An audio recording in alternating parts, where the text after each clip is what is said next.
Hello, and welcome to the channel The BI Nerd. The final type of relationship is many-to-many. In this type of relationship, multiple records in a column of first table will have multiple corresponding records in the column of second table. To create many-to-many relationship, drag and drop the column from one table to another. I will drag customer name column from invoice table to purchase table. We have created a many-to-many relationship. We can see the customer name is the common column in both tables. Each table has multiple records of the same customer name. When you have multiple records of same entity within tables, then no other relationship can be created.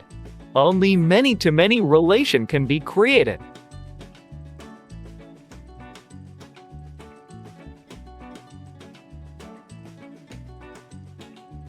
We have now created many-to-many relationship.